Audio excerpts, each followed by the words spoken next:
بسم اللہ الرحمن الرحیم۔ تحریک بیداری امت مصطفیٰ اور اس کانفرنس کے منتظمین کو اس قدر خوبصورت تقریب کے انعقاد پر تحریک منہاج القرآن کی جانب سے، پاکستان عوامی تحریک کی جانب سے، شیخ الاسلام ڈاکٹر طاہر القادری کی جانب سے مبارکباد پیش کروں گا۔ اور جیسا کہ یہاں پر عنوان رکھا گیا ہے 23 مارچ کے حوالے سے، یوم پاکستان کے حوالے سے، اور جو عنوان ہے وطن کی فکر کر ناداں، بانگ درا کا جو علامہ اقبال کی شاعری کا جس حصے سے اس کو لیا گیا ہے، میں اس کے 2-3 اشعار آپ کے سامنے ضرور پیش کرنا چاہوں گا کہ علامہ اقبال کی فکر کیا تھی، وہ بنیاد کیا تھی کہ جب وہ مخاطب کر رہے تھے اور وطن کی فکر کرنے کی بات کر رہے تھے۔ تو بانگ درا میں علامہ اقبال نے فرمایا، وطن کی فکر کر ناداں مصیبت آنے والی ہے، وطن کی فکر کر ناداں مصیبت آنے والی ہے، تیری بربادیوں کے مشورے ہیں آسمانوں میں، ذرا دیکھ اس کو جو کچھ ہو رہا ہے ہونے والا ہے، ذرا دیکھ اس کو جو کچھ ہو رہا ہے ہونے والا ہے، دھرا کیا ہے بھلا عہد کہن کی داستانوں میں۔ اور میں مبارکباد کے ساتھ یہی بات جاوید ہاشمی صاحب نے بھی کی، میں اس کو بھی انڈوس کروں گا کہ یہ جو خاموش رہنے کا ایک عمل ہے، چپ رہنا، ہم سب کو، وہ لوگ جو اعتدال پسند ہیں، جو معتدل لوگ ہیں، آج ضرورت اس چیز کی ہے کہ انہیں بھی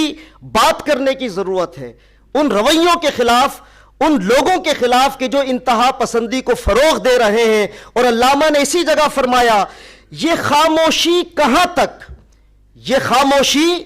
کہاں تک لذت فریاد پیدا کر، زمین پر تو ہو اور تیری صدا ہو آسمانوں میں۔ تو علامہ اقبال خاموشی کا انکار کر رہے ہیں، اور علامہ اقبال یہ کہہ رہے ہیں کہ ہمیں لذت فریاد پیدا کرنی ہے، اس فکر کے خلاف آواز کو بلند کرنا ہے۔ جب تک ہم سب مل کر اس فکر کے خلاف آواز کو بلند نہیں کریں گے، کامیابی حاصل نہیں ہو سکتی۔ اور مزید 2 اشعار علامہ نے فرمایا، نہ سمجھو گے تو مٹ جاؤ گے اے ہندوستان والو۔ اسی وقت کا شعر ہے، بغیر کسی تصرف کے پڑھ رہا ہوں، نہ سمجھو گے تو مٹ جاؤ گے اے ہندوستان والو، تمہاری داستان تک بھی نہ ہوگی داستانوں میں، یہی آئین قدرت ہے، یہی اسلوب فطرت ہے، جو ہے راہ عمل میں گامزاں محبوب فطرت ہے۔ تو یہ جو راہ عمل میں گامزن ہونے کی ضرورت ہے، راہ عمل میں آگے بڑھنے کی ضرورت ہے۔ اور میں تکرار کی طرف نہیں جاؤں گا، جب ہم ایک ہی موضوع پر بات کر رہے ہوتے ہیں تو ہمارے ذہن میں جو کچھ ہوتا ہے دوسرے لوگ بھی بیان کر چکے ہوتے ہیں، میں ریپیٹیشن کی طرف نہیں جاؤں گا، لیکن ایک بات ضرور کروں گا۔ یہاں پر بات ہوئی یوم پاکستان کی، 23 مارچ یہاں لکھا ہوا ہے تحریک پاکستان۔ میں صرف 2 گوشوں کی بات کروں گا، اور مجھ تک جو دعوت نامہ پہنچا اس میں انہی 2 گوشوں کی بات کی گئی ہے، میں آپ کے سامنے ضرور لانا چاہوں گا۔ آپ تحریک پاکستان کا مطالعہ کریں، پوری جد و جہد کو دیکھیں تو آپ کو 2 بڑی نمایاں چیزیں دکھائی دیں گی۔ پہلی چیز کہ اس وقت کے مسلمان نے قرآن میں اللہ کے حکم وَاعْتَصِمُوا بِحَبْلِ اللَّهِ جَمِيعًا وَلَا تَفَرَّقُوا کا عملی نمونہ پیش کیا۔ اس سے بھی مجھے انکار نہیں کہ علماء کا کچھ ایک طبقہ تھا، مسلمانوں کا کچھ ایک طبقہ ضرور تھا کہ جنہوں نے اس وقت کانگریس کا ساتھ دیا، لیکن جو سواد اعظم تھی مسلمانوں کی اکثریت جو تھی، وہ چاہے شیعہ ہو، اہل تشیع سے ہو، سنی ہو، وہ دیوبندی ہو، وہ جس مکتبہ فکر سے تعلق رکھتے ہو، انہوں نے سب نے مل کر پاکستان کے لیے آواز کو بلند کیا۔ تو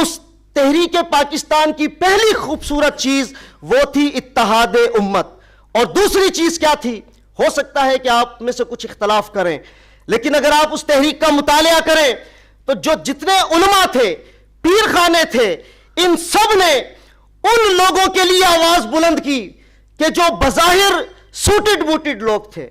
وہ ٹائی پہننے والے لوگ تھے۔ قائد اعظم ایک لبرل اپروچ کے ساتھ اس تحریک کی قیادت کر رہے تھے. ہمارے علماء نے انتہا پسندی کو ایک طرف رکھا, ہمارے علماء نے اپنی تمام تر کٹر پسندی کو ایک طرف رکھ کر ایک ایسے شخص کے ساتھ دیا, ایک ایسے شخص کا ساتھ دینے کے لیے آواز بلند کی کہ جو بظاہر دیکھنے میں کوئی بہت پکا اس وقت کا حلیے کے لحاظ سے مسلمان دکھائی نہیں دیتا تھا. اس کا مطلب یہ ہوا کہ اس وقت کے علماء نے اپنی روشن خیالی کا مظاہرہ کیا. انہوں نے اپنے اندر سے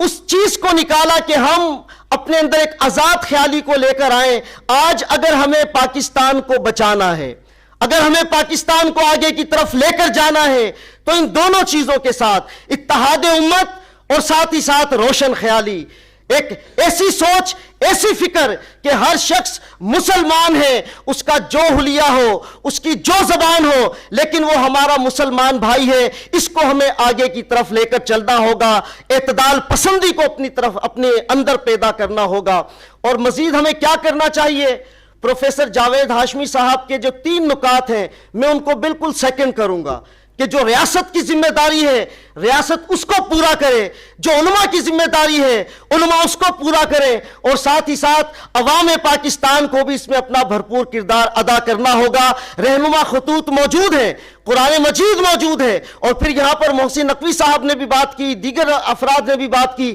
میثاق مدینہ کی صورت میں ایک ڈاکومنٹ موجود ہے جو مسلمانوں کے درمیان بھی اور ساتھ ہی ساتھ مسلمانوں کے علاوہ جو دیگر اکائیاں پاکستان میں موجود ہیں, ہمارے ہندو بھائی ہیں, سکھ ہیں, کرسچن کمیونٹی کے لوگ ہیں, ان سب کے ساتھ ہمیں کس طریقے سے آگے بڑھنا ہے, میثاق مدینہ کا ڈاکومنٹ ہمارے سامنے موجود ہے. میں مبارکباد پیش کروں گا محترم علامہ جواد نقوی صاحب کو کہ جو پاکستان میں ایک اعتدال پسندی کی آواز بن کر ابھرے ہیں, ایک معتدل آواز پاکستان میں بلند ہوئی ہے. اور یہیں پر میں تحدیث نعمت کے طور پر یہ بھی کہنا چاہوں گا کہ شیخ الاسلام ڈاکٹر طاہر القادری نے 80 کی دہائی میں جب تحریک منہاج القرآن کا قیام عمل میں آیا, اس وقت سے لے کر آج تک اتحاد امت کی بات کی ہے, لوگوں کو جوڑنے کی بات کی ہے. اور جب پاکستان میں طالبانائزیشن کا فروغ تھا, جب ہر طرف بم پھٹ رہے تھے, اس وقت ڈاکٹر طاہر القادری صاحب نے فتویٰ against suicide bombing and terrorism پر مبسوط تاریخی فتویٰ دیا ایک جرأت کے ساتھ. اور میں اپنی بات کو ختم کروں گا. خادم بھٹو صاحب نے فرمایا کہ پاکستان میں